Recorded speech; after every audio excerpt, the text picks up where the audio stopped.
On se dit qu'on a un potentiel monstrueux, on le déplore, on le regrette, on reproche à un autre Guadeloupéen de brider ce potentiel, mais collectivement, on ne sort jamais de ce constat.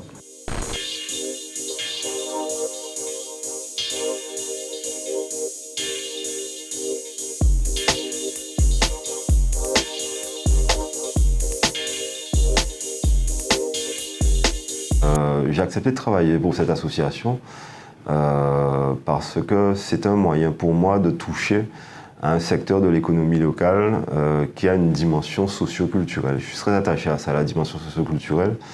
Donc on travaille sur la production locale, la valeur ajoutée locale, sur les produits pays.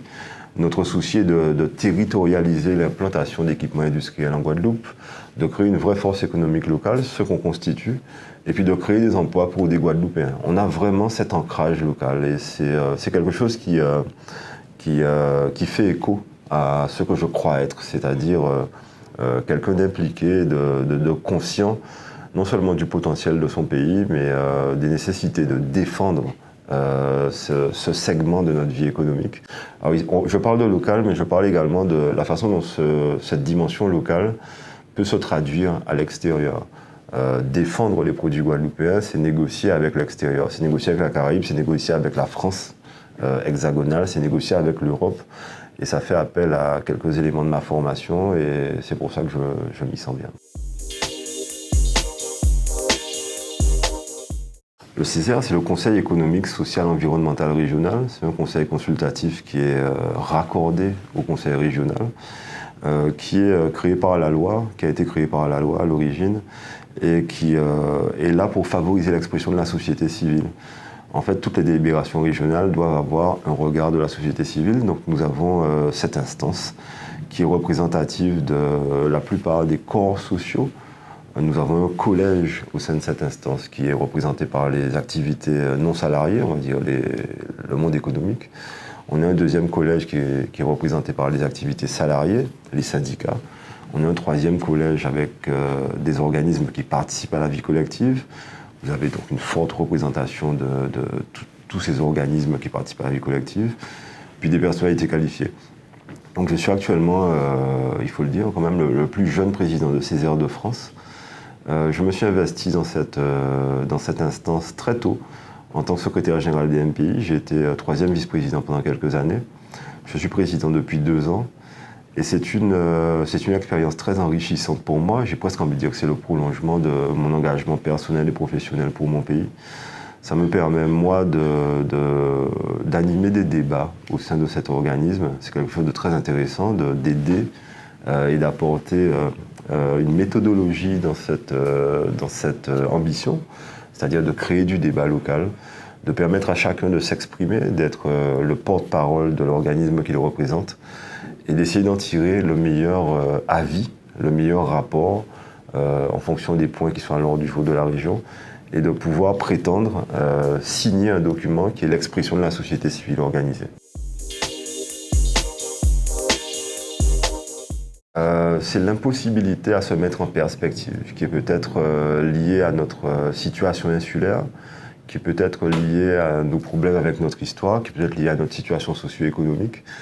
Mais je crois, et ce qui m'agace le plus, c'est cette façon de se dire qu'on a du potentiel gâché, de faire ce constat, mais de ne jamais transformer cette photographie qu'on fait à un moment.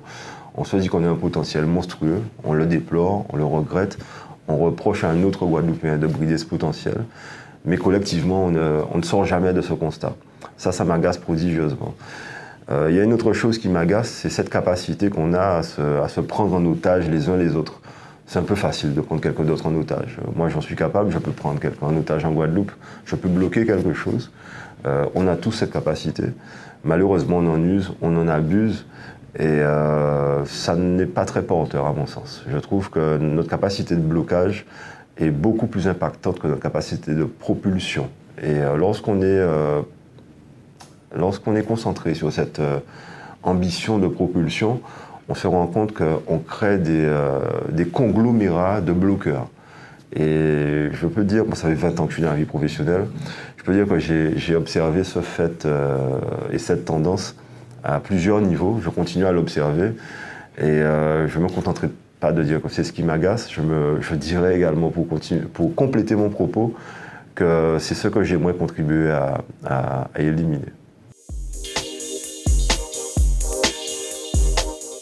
Alors le pitch, c'est une formule assez originale. J'ai eu la chance d'être sélectionné parmi les premiers pigistes.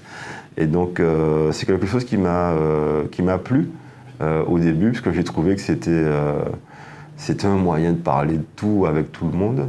C'est quelque chose qui m'a inquiété à un moment. Il y a eu des dérives à certains moments, mais ce sont des dérives qui étaient parfois individuelles. Donc j'ai trouvé inquiétant qu'on dérive. Je ne vais pas prendre d'exemple, hein, mais j'ai assisté à quelques dérives. Donc ça m'a inquiété. Parfois j'ai pris quelques distances, mais je me rends compte que j'ai le réflexe du pigiste qui consiste à se demander mais qu'est-ce qui se passe sur le pige. Et donc dès que j'ai un petit moment, je vais jeter un petit coup d'œil et j'apprends toujours quelque chose. Donc l'essentiel c'est de s'enrichir. Le pige c'est un moyen de s'enrichir. J'ai envie de dire aux pigistes et à la Guadeloupe, prenons conscience de ce que nous sommes.